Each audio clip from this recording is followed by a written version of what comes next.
Jason, welcome to the show. Thanks, Dion. Nice to be with you. Do you want to start by telling us a little bit about your start of your entrepreneurial journey and how you got into business to begin? Yeah, it's funny. I never think of myself much as a businessman.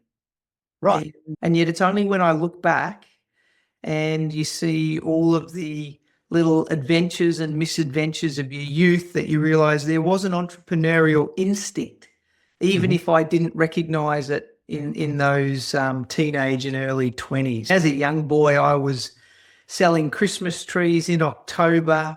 I was mowing lawns on the neighborhood block. I was running a small canteen at school as part of an assignment that made me a little bit of pocket money. There were lots of little pops of entrepreneurial seizure. But if you had asked me, I would have said to you, there's no way, Dion, I'm not going to go into business. I have no aspiration for that. I wanted to be a medical missionary. That's what I wanted to do. Right. Become a doctor, go work in the developing world.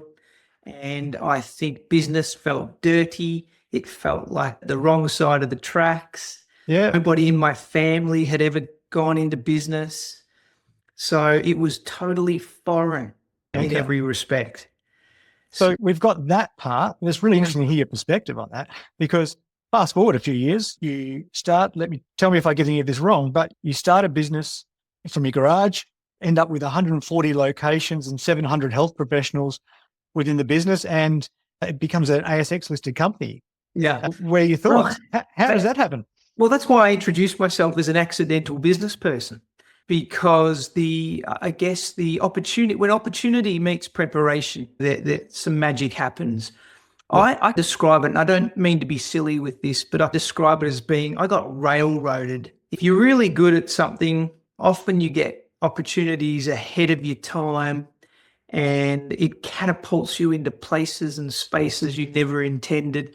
And so I think I was a reasonable physiotherapist. I had good rapport with my patients.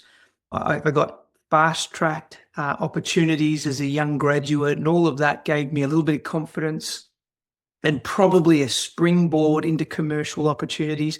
But also, Dion, I didn't like working for other people. I had some really bad experiences working for other professionals and thought it just needed to be done better. It needed to be done differently. And sometimes you've just got to put your money where your mouth is.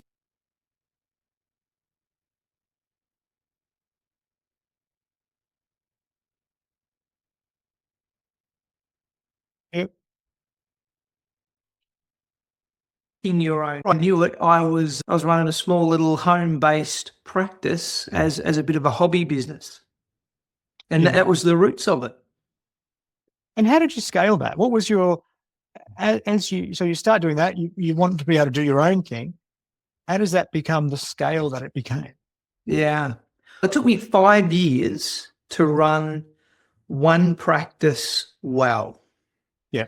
So from the home carport to a small medical facility to then a purpose-built, custom designed, state-of-the-art physiotherapy practice that was profitable with a team around me. That was a 5-year journey. And then it took me another 3 years to launch 6 more. Right. And I didn't think I was launching a national brand. That wasn't the plan at that point.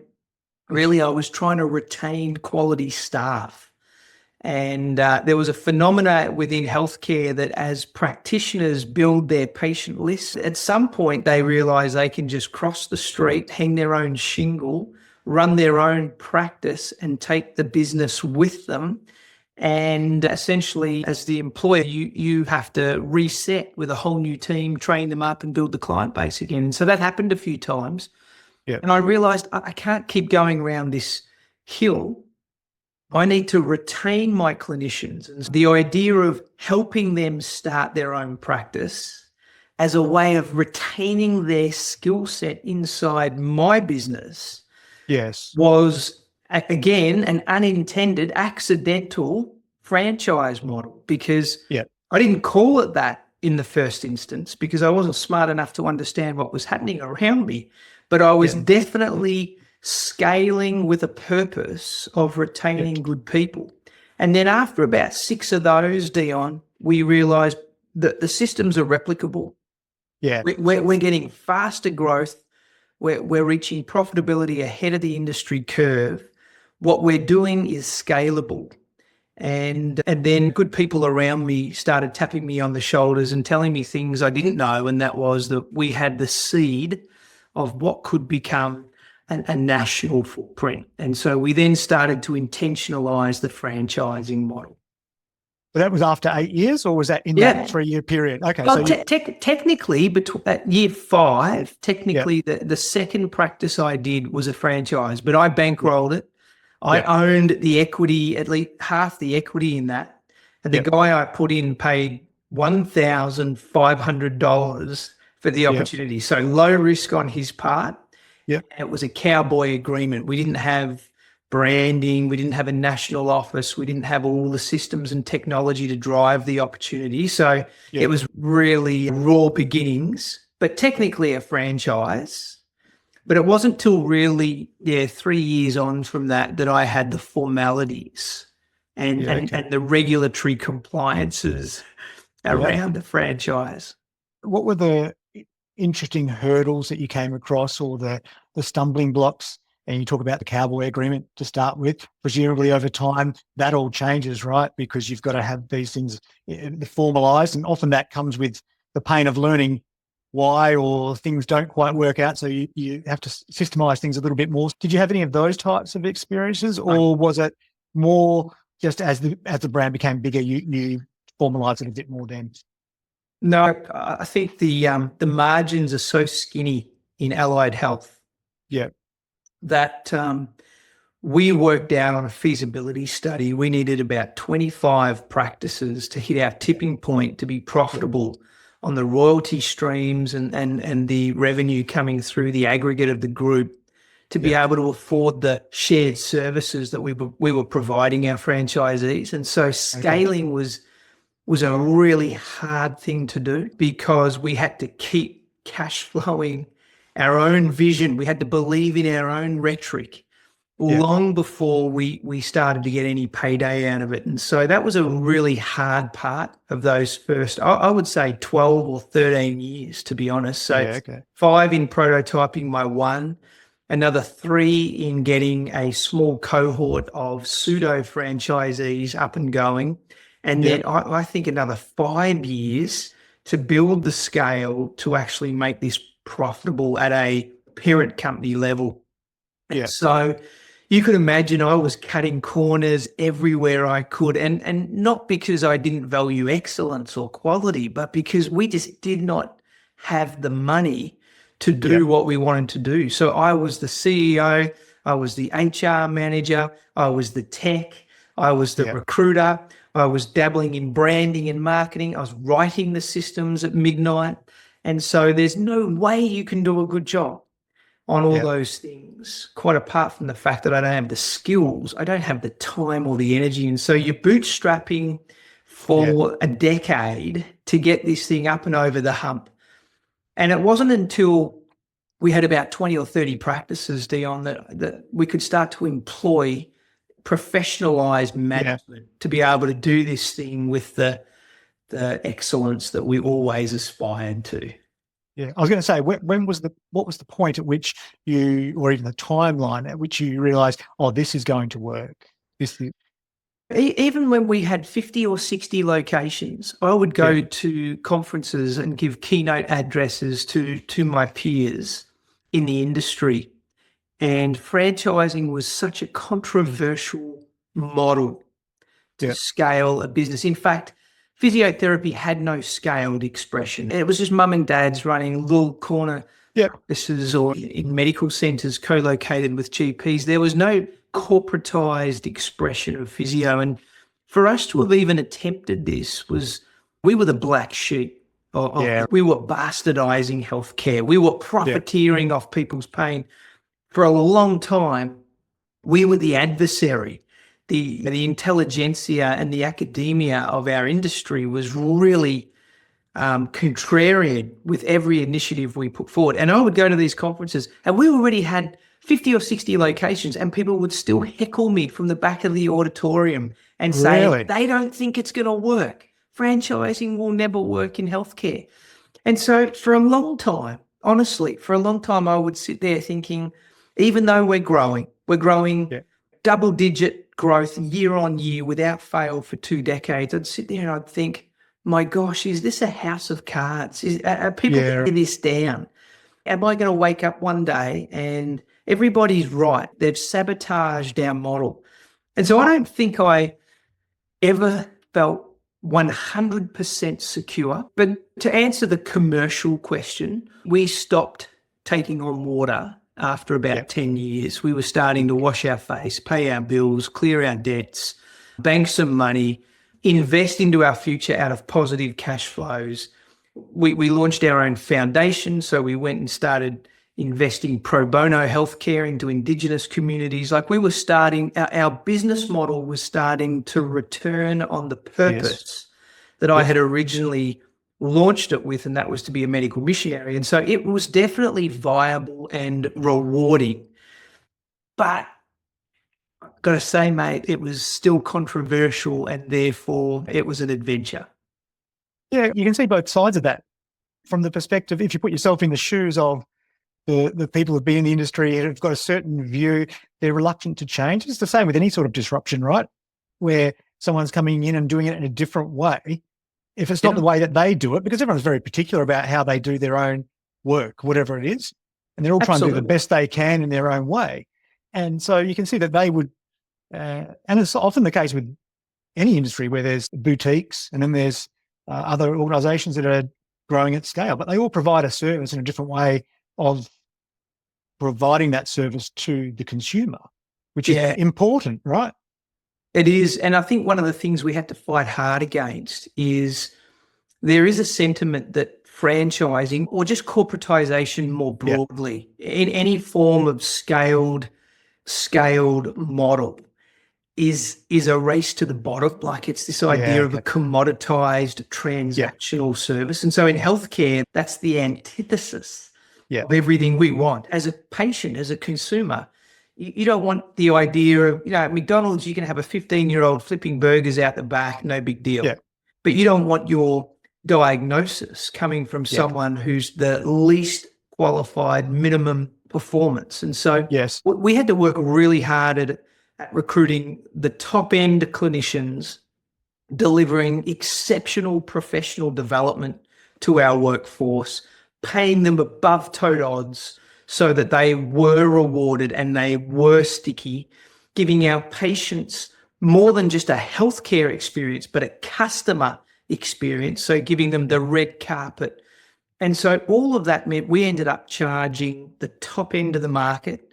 And whilst we were a scaled model, we were actually an exclusive model in many respects. And I think that was the right decision, not that we can claim genius on it all the way back at the beginning, because some of it's just as it worked out. But I think that really helped because we didn't become commoditized.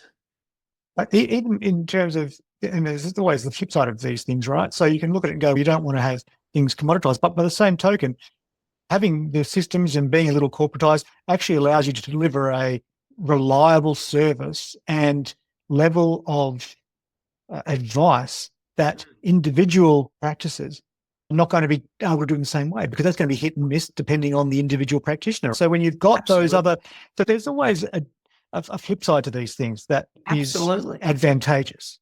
Yeah. And if you think about it, and I could argue this from so many perspectives, and I spent 20 years doing so, but when you think about it, our patients stand for an opportunity of getting far better clinical care from one of our physios, because all of our physios had to worry about was the patient. They didn't have to run the business. They didn't have to do the marketing. They didn't have to turn the computers on. They didn't have to balance the books. They didn't have to train their staff.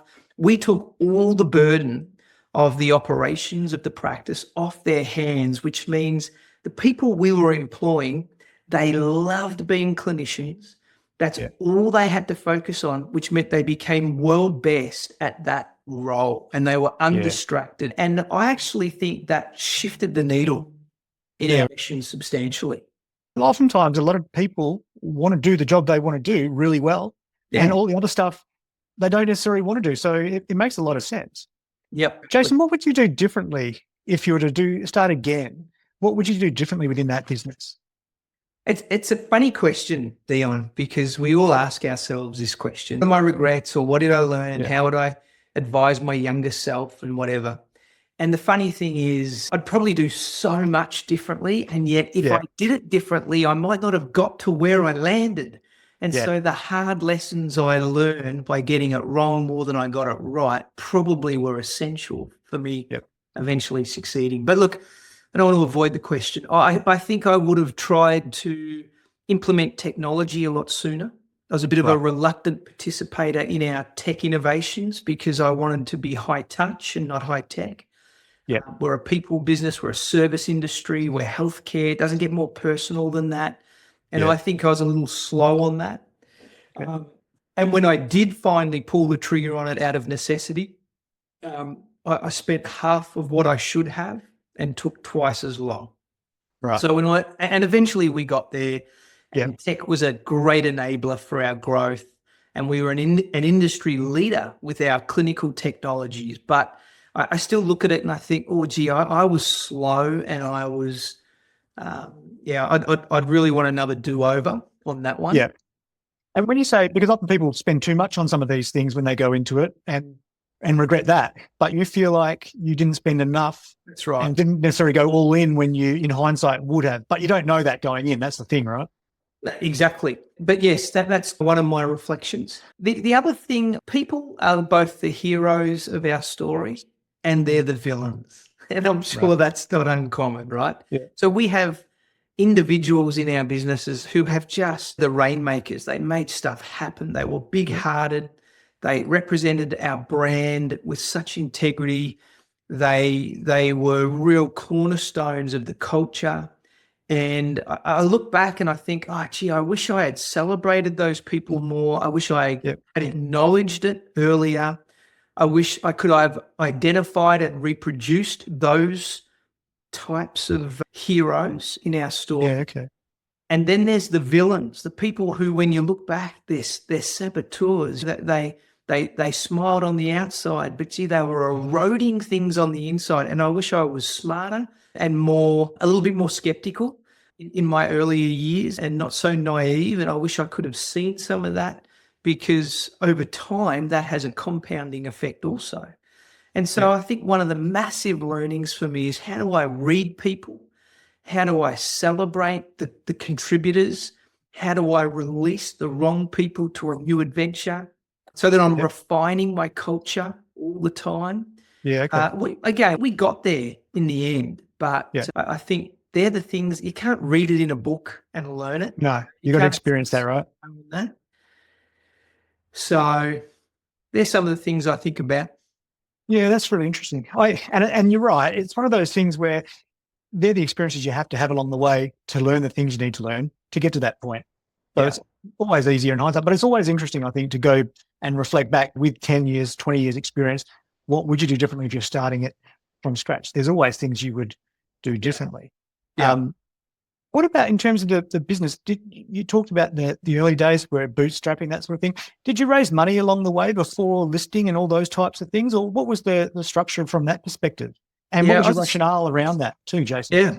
As it turns out, I was a sole director and a sole shareholder right to the eve of us backdoor listing onto the ASX. So for 22 years, it was an increasingly more complex corporate structure of trusts and hybrid unit trusts and companies and charitable entities. But really, I had sole discretion over the activities and the decisions. I brought an advisory board around me after about 10 years of operating, and that was wonderful experience. So I appointed a non-executive chair, and then I had some independent people come in and sit on that in professional advisory capacities, and we would meet every month, and they would treat me like an employed CEO. I was sole director, sole shareholder. So if I really didn't like their suggestions, I could fire them. It just means I'm not getting the value out of their accountability, right? So there was a really interesting relationship. And I recommend that if you set it up well and you choose the right people. But from time to time, I did look at raising capital to try and accelerate our growth. Yeah. And we had at various times private equity showing some interest. In the end, there's a lot of complexity to those machinations, and you give away a lot of value and a lot of control. And so you have to be, these are my words, you have to be relatively desperate, I think, for that opportunity, or the upside of growth, the acceleration they can bring has to be substantial for you to want to go down that path. And so every time I looked into that, it never compelled me. And so I did most of my growth through debt funding and just paid down that debt as quickly as I could. And then actually in the second half of our journey, we positively cash flowed most of our growth. And so I consider us, it was quite a privileged position really to not have to rely on external capital. Yeah. And in terms of the business, what year was the reverse listing? 2021. Yeah. So just as we were coming out of COVID, or in the back half of COVID here in Australia, we divested our business to a ASX-listed parent and did a cash and scrip deal. And so that became the back door, if you like, into the listed environment. And then ironically, as it turns out, Dion, after 12 months of acquiring other businesses and building a much bigger footprint inside that healthcare aggregator, we then delisted. We went to the courts and got a scheme of arrangement and delisted and sold the whole thing lock, stock and barrel to private equity. Yeah. It was like a two-staged exit. Yeah. What was that process like in terms of, was that just something that became apparent as you were going through that process, that this would be clearly the best way rather than any other option? Yeah, it was complex. And I definitely did not start with that end in mind. Yeah. So when you think about it, franchising in a way is an alternative to listing. You're building a shared equity model. You're actually, practically speaking, using other people's capital to grow your brand because they're paying you a license fee. And through that, you're able to bankroll more growth. Yep, you're sharing the spoils, so shared effort, shared reward. So in a way, it's an alternative to listing. You don't see a lot of franchises convert into the stock exchange. In our case, to achieve that, I needed to, in effect, get all of the franchisees to want the change that was coming. And so that was super complex. I've written a book on this and I had to count up. I had 618 meetings in a 6-week period. Wow. As I would just go franchisee to franchisee with their advisors, with their spouses, trying to navigate and identify the nuances of all their individual circumstances to try and defranchise our group to create a corporate entity that could then go into the listed environment. So that was complex. Yeah. But look, it proved to be a real win for everybody. Like our franchisees got paid premium value for their business, more than they could ever have got as a standalone or even part of a franchise brand. So they did really well. And then the second stage of delisting and selling to private equity, to be honest, that was just a pleasant surprise. We got on the shoulder, but we weren't looking for that. Yeah.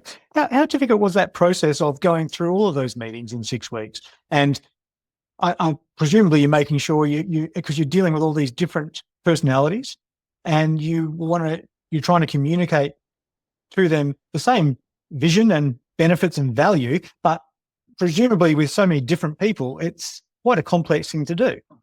But one of the hardest projects in my career to date. And this is during COVID, so there's no face-to-face meetings. It was all by video. Oh, that's even hard. Which felt like a disadvantage at the time because you don't have the human connection. But in many respects, I think it would only have been possible the way I did it because you can't roadshow this. Can't physically do that in 6 weeks otherwise, right? Yeah, it's such a short amount of time. So what I'd do is I'd lock myself in the study here and I'd take my first meeting at 6 a.m. and my last at 9 p.m. and I had one of those auto-populating calendar scheduling Yep. applications, and all my people were just booking in 20-minute increments back to back all day for 6 weeks. Yep. And my wife would just slide food under the door and make Yep. sure I was still hydrated. And I did Yep. that for 6 weeks. Yeah, And wow. I had a massive spreadsheet, a traffic Yep. light system, red, orange, green, as people would kind of weight shift toward or away from the deal, and all the special conditions that I needed. I ended up signing over 68 discrete different sale agreements Wow. as we had to tailor the opportunity to different franchisees. Yeah. It's worth it, because the whole promise that I had invited them into the group on was that we were going to help you succeed more than you ever could on your own. And they had been contributors to the total brand value. So if it was 6 weeks of sweat and toil to get them the right deal, I think it's totally right. Yeah. That's us doing our part. They could never have done that for themselves, but that's the teamwork approach. And in terms of your ability to execute that, to get that done, obviously when people join the group, speaks to, obviously there's financial reasons, obviously there's operational reasons, but there's an element of all of that where it comes back to how much they trust in what your vision is, and they're buying into that. Do you just take us through a little bit around that side of things, of what you saw around people buying into your vision and why they joined you? John Maxwell is one of my favorite authors in the leadership genre. And he talks about this principle that people buy into the leader before they even buy into the vision. They buy into the person before they buy into the idea. Yep. And I think that's true. That's been my experience. So we were a very relational group, not a transactional one. I think until the scaling of this thing became an inhibitor, Paulina, my wife, and I, we would have been at every birthday, wedding, baby christening of our franchisees. They were family, and I don't use that word loosely. There was like a real bonding. And so I didn't have much else to offer, Dion, in the early years, because I'm a physio, not a commercial operator. We had no brand. We had no scale. So I was selling a dream. And in fact, I was selling my personal willingness to partner with them. And for really, in its substance, we were building relationships. And when you think about it, in healthcare, that's actually what a good clinician does with their patient too. They're not selling blood tests and diagnoses. They're saying a good GP, a good physio, a good surgeon says, we want you to live longer. We want you to live better. And we're going to walk the journey with you, and we'll bring our expertise, but it's a partnership. Like, it's not a dictatorship. And so I think culturally we were mirroring that in the business context, and people were drawn to that. Once you exited the business, and do you have any involvement in any of the day-to-day these days? No. As of late 2022, we had sold the entirety to private equity. What was that process like? Not in terms of the selling. One is the selling, but often the story that I hear from people is, like you talked about, tapped on the shoulder type of thing, and you look at it and go, wow, this is life-changing in some way. It makes sense, the right time, so you do it. But there's an emotional element that goes into that, I think, leading up to, during, and after. And I think there are 3 psychological phases almost that people go through. But what was that like? Yeah, it's a profound experience, and I haven't got the perfect metaphor for it, but one of the things I find myself paralleling this with is having a firstborn child. So we've got quite a few kids in the family, and our eldest has just turned 21, and he's been living in America for a couple of years on a soccer scholarship, and firstborn leaving home. Like, we miss him deeply. Like, I want to sit there at the dinner table and I want to hear his stories from the day, and we don't get that anymore. But in the same way, I'm totally thrilled that he is living his adventure overseas, following his dream, and I would never want to, compromise that. And so there's these mixed emotions as your firstborn's flying out of the nest. It's not a perfect. No, it's a pretty good one. I think that's a really apt analogy, actually. I think that's great. Yeah. And so when I think of Back in Motion, which was the brand of the core brand, we had a number of businesses, but when I think of Back in Motion, it's like my firstborn business. Yeah. Yep. And I feel deeply for it, and the people in it, and the patients who have been loyal to us over the years.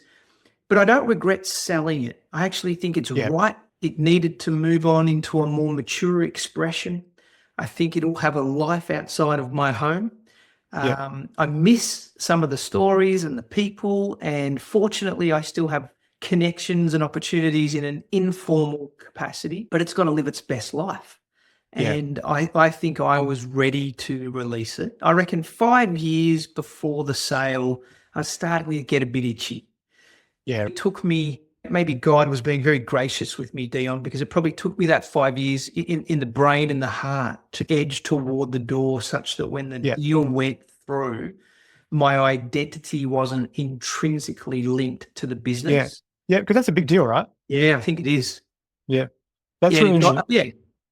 I was going to say, I think of my young bloke who's now 21, and he's actually the baby, but I remember he was deeply involved in basketball at a pretty high level, and you spend all your time going off to training sessions and games, and then suddenly they get to a point where they're doing their own thing in the same way, and you're not as involved.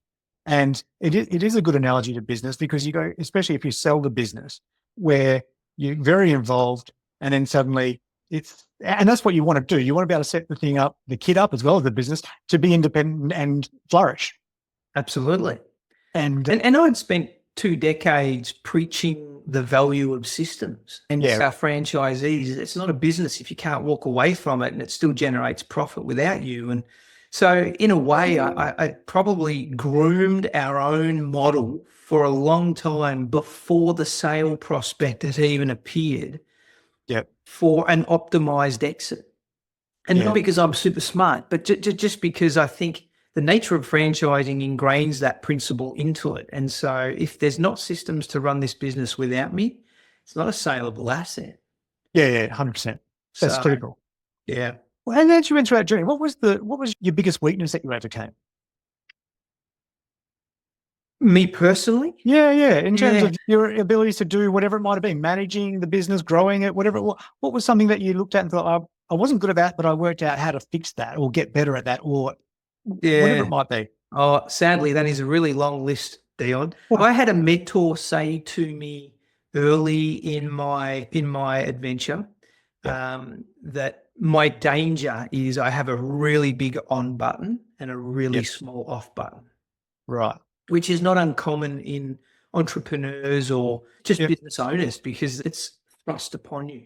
And I think I am very task orientated, very driven, which of course has a wonderful upside, but it has a dangerous trapdoor. And that is that I can put expectations on people that are unreasonable. And therefore I can exhaust them in the process, whether that's family, management team, friends around the periphery. So I think it's taken me a long time to try and find a way to work with people who want to run at their pace. And in fact, it's healthy for them to run at their pace and not feel the frustration because I want to run at a different pace. So it's taken a while to work out how to do both, not to expect the same out of everybody. And to value the relationship and not just the output. Yeah. How do you do that? Or is it just more of a psychology shift, or like a paradigm shift on it? Or how do you get to that point? Because I totally understand that perspective. Yeah, I think I had to be very pragmatic about it, to be honest. You can espouse the principle and talk the values and the motherhood status, but I had to be very tactical. And for many years, I would rule out the first half an hour of my morning in the office. And I would intentionally go and visit a different cohort of team members in the office to just relate, hear where their challenge is, and just be present. and I don't think this is revolutionary, but it wasn't instinctive for me. I was always Yep. going. So for me, I scheduled it and Right. purposely slowed myself down to make sure that people knew I was around, that I cared, that I'm available. And sometimes that led to breakthroughs, and other times it felt like it made no difference, but you can't always judge it in the moment. Yeah. It's this accumulative effect culturally Yep. over time that I think wins the relationship. And so that would be one thing I did. Secondly, I actually did submit myself to the accountability of the board. So this Yep. was one of the reasons why I brought an advisory board in, so that they could moderate my extremes, Yep. and they could bring a reasonable filter on my judgments and help me be a little bit tempered in some of Yeah. my decisions. And I think that was really worthwhile. So that meant we had rigor. Like we had blood on the walls sometimes inside the boardroom as we debated with energy and intensity the differences. But then to come out of that with a renewed and a refreshed perspective, I think was so helpful. Better to have blood on the walls in there than to go to vent that or express that within the business more so, probably. Totally. Yeah. Totally. Have the difficult conversations in a safe place with people who care and aren't afraid to tell you what they really think, and then go out and hopefully execute with a bit of safety for your people. Yeah. They're just a couple of things that I would have practiced over time. Yeah. Yeah, no, that's really interesting and really valuable, I think, because sometimes you can look at those things and they might even sound a little bit simple sometimes because it's like, oh, that makes sense.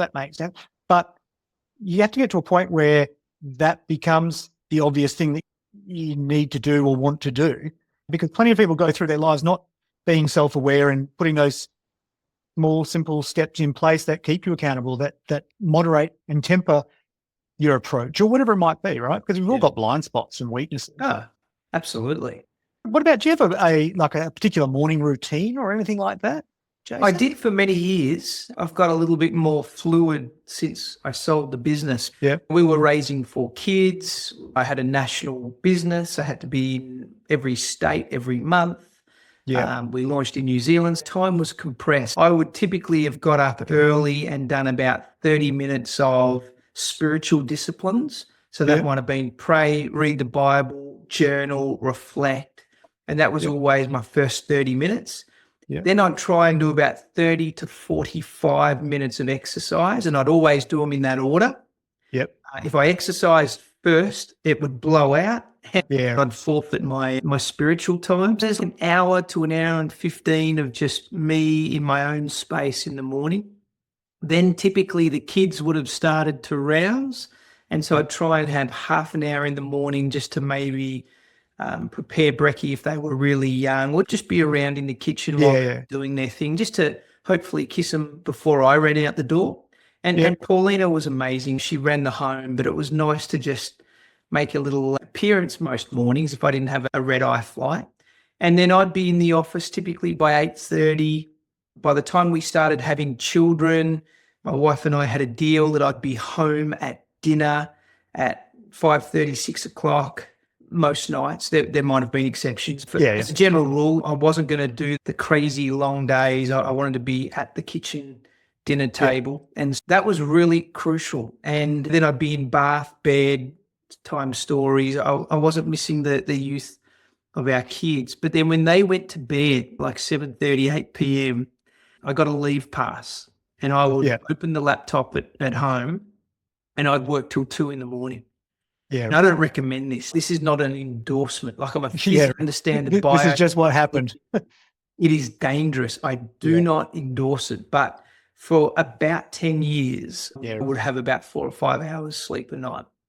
Yeah. And then on a Tuesday, I would not go to bed at all. I would just work. Really? Yeah. And I do not recommend it, but it's become a point of interest with a lot of people when I write books and speak at events, and they hear this, and I'm like, for a season, it was super beneficial for me in terms of accelerating the growth of my business without compromising family. But there came a point where clearly my body demanded some attention. And so I needed to right the ship and get all of that back in line. So don't think of it as a strategy that I recommend, but No, okay. you do what you have Yeah. to do. Yeah, absolutely. And yeah, these are all part of the lessons of life, right? That you do these Yeah. different things and you learn from them, good and bad. Yeah.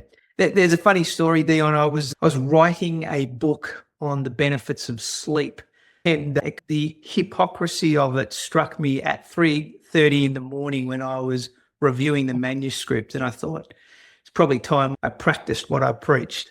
You're just covering all bases, right? Yeah. Just getting all the insights. It's called research. Yeah, I that's wanted right. to Yeah, there you know go. what Yeah. the detriments of sleep. Yeah, Got it having all covered. That was brilliant to chat to you, Jason, about your business, your journey through all of that. I'd love to have you on the show again one day and delve into some of the other aspects of your books and all that type of thing as well. Mate, thank you very much for coming on the show. I'm grateful for the invitation, Dion. Thank you. Thanks, mate.